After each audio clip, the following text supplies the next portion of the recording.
So a couple of days ago I asked you guys what videos you wanted to see on my iPhone, and the most popular request was to do a what's on my iPhone 6 video. So here you go, guys.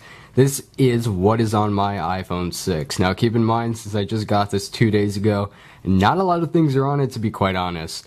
But nevertheless, I will show you what I do have on my iPhone. And I do have some things, so it's not like I don't have anything on it. But yeah, so let's take a look at the exterior. I mean, it's just your typical iPhone 6. It's gold and it's in 64 gigabytes, at least in terms of storage capacity. What else? But yeah, here it is. I don't have a case on it, which sort of worries me because I'm going to be taking this around to school and stuff because I don't have a choice, since this is a nano SIM and my previous phone does not work with that. So unfortunately, I'm kind of stuck with this until I get a case, and that's going to be kind of, you know, frightening, maybe. Not necessarily. I'm not too concerned, but I mean, it's always a possibility that it could slip out or something. It'd be really odd if 3 days later it actually happens and I go back and reflect on this video. Man, that would be so unfortunate. Anyway, enough contemplation. I don't have a case right now. I will get one eventually. I just don't have one right now. And you can't really go to Target and get an iPhone 6 case because it's a new device. It'll probably be a couple weeks until they're present.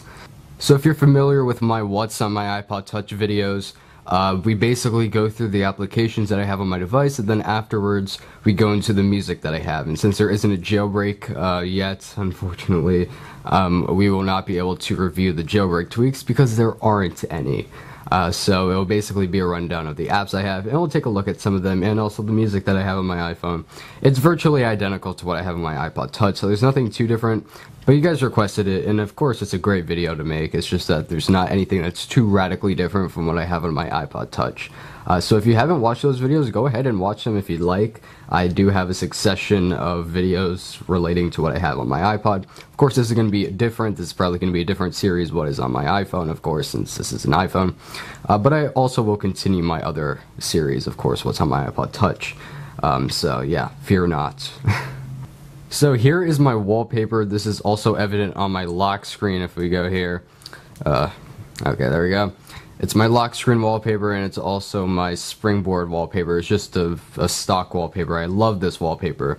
It was introduced in iOS 5, and it's been revived in iOS 6, 7, and 8. So it's nice to see that it is still there after all these years. And it's one of my favorite wallpapers, oddly enough. I don't know if it's because it's green, and green's my favorite color. It might be, or maybe it's just because it's, I don't know. I like the contrasting of the white and the green, maybe. I'm not too sure. I just love this wallpaper. So here are my icons on my first springboard page. I do not have the 6-row filled in. That's because I don't know. I can't find the applications to fit there. Because my first springboard page is usually dedicated to the apps I use on a daily basis, and I really can't find those last 4 applications that are that important. So I don't know. This just looks kind of odd, but at least I don't have like 2 apps in a row. That just looks disorganized. So we'll take a look here. First off is FaceTime. I use it sometimes. Calendar, camera, and YouTube. I don't use calendar too often. I use it sometimes, but I mainly just use the icon just to see which day it is. And we have YouTube. Okay, my biggest gripe about the iPhone 6 so far is software related. Or it's also hardware related because of the resolution. Because the resolution has been increased to, what is it, 1334 by 750. So the apps have to be optimized properly in order to fit it exactly. Of course, it will just be upscaled if it is not supported, but it just looks a bit ugly. And YouTube is one of those applications that really needs to be supported, because without it just looks blurry and messy, especially with video consumption. I don't want to watch a video in 640p, it would just look pretty bad. So hopefully YouTube does get updated soon, but as of the recording of this video, which is 2 days after the iPhone has been released, it has not been optimized yet. And that's my biggest gripe so far with the iPhone 6 in general. Of course, as an early adopter, you expect this, but I mean, it's sort of frustrating nevertheless. Okay, now, moving on, we have clock. I use it as an alarm sometimes. Next we have photos, followed by videos and maps. I will use maps more often now. Next we have notes, followed by iTunes Store, App Store, and extras. My extras folder, here we go. There we go.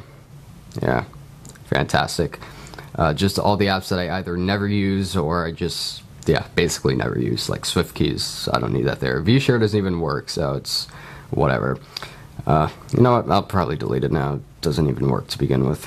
Next we have settings, followed by iBooks. Yes, I'm going to actually attempt to read on my phone again. And then we have Tweetbot, followed by Gmail. And of course, Tweetbot is not supported yet. It's odd. I haven't had any app updates since Friday, so I don't know when they're going to start pushing app updates out. I don't know why I'm fixating on this so much. Then we have contacts, followed by podcasts. I only listen to one podcast, and that is Jake and Amir's If I Were You. An excellent podcast. I recommend that you listen to it. Of course, you'd have to get into the whole Jake and Amir landscape. They do comedy videos, so yeah, that's probably why I'm so into it. Probably exactly why. Next, we have Calculator, and then followed by Yahoo Weather, which is my app of choice for weather.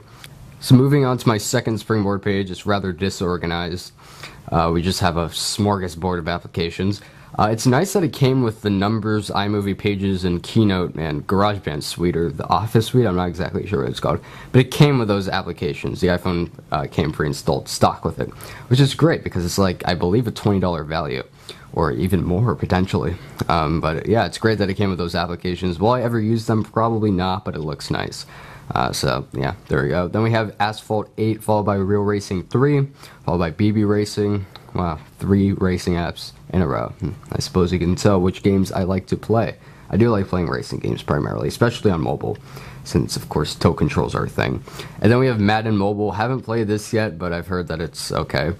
Next we have the Ultimate Spider-Man, which is just basically a Temple Run ripoff that I thought I'd try. It's actually not that bad. Then we have Amazon, followed by Smash Hits, followed by Kick, followed by Bands in Town, followed by Blur, and followed by Traktor Dj. So I'll quickly go over a few of those. So Bands in Town allows you to see which musical acts are playing, you know, nearby. In my case, it's virtually nothing, except if you count Jay-Z and Beyonce, but then again, I mean, Then we have Blur, which allows you to blur your wallpapers, which is really cool. I made a video about it quite a while ago. And then we have Traktor DJ, which allows you to edit the tempo of your song, and a bunch of other stuff, but I just care about editing the tempo because I think that's fun. And then next we have Plants vs. Zombies 2, followed by Fruit Ninja, followed by Instagram, and followed by Solar. I like this application, Solar. It's my second favorite weather app. It hasn't been optimized yet, which is why it's not my first Springboard page. If it were, then it would be on my first page. And then we have the Weather Channel. Yes, I am sort of a weather, not really. I like getting my information from separate sources.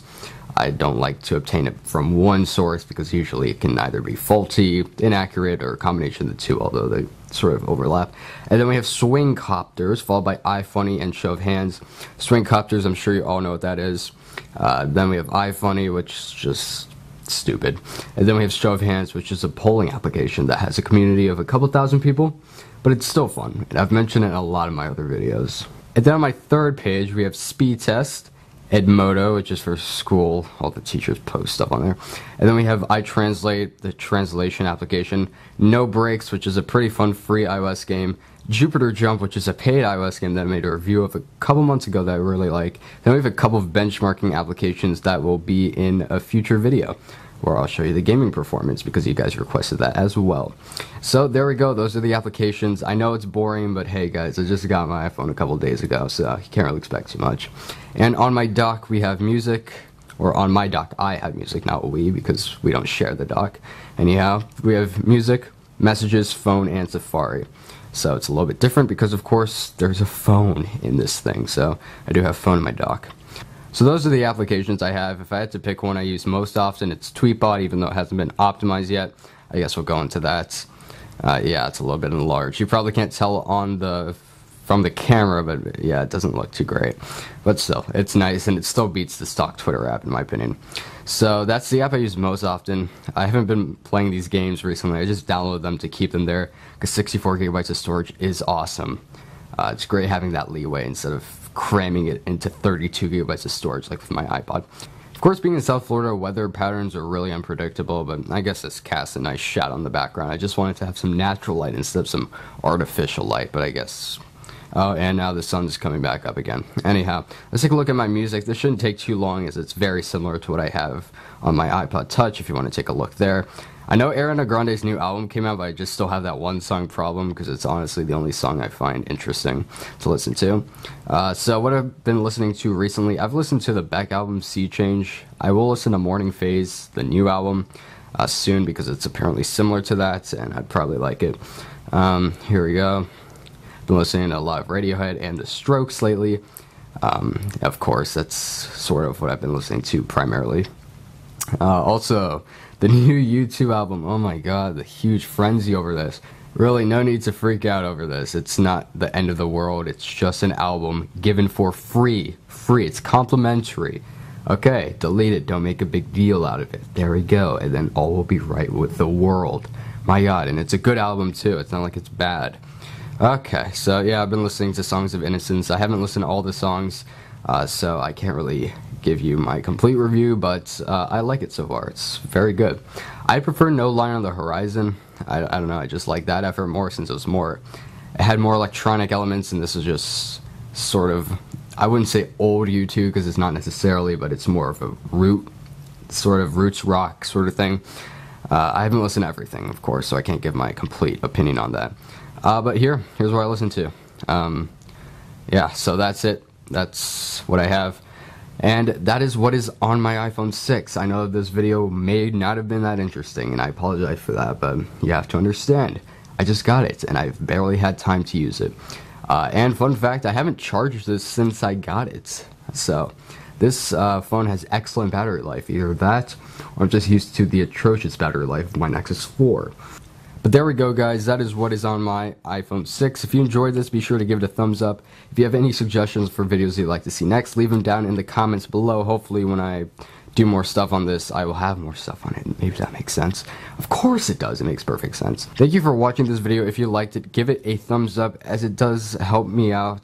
Apparently, a lot of people have been saying that. And also subscribe to the channel if you like my content, and that'd be pretty awesome. Also check out my other content if you are new to the channel. I'd also appreciate that as well. Thank you guys for watching. This is Ewins99. Peace out.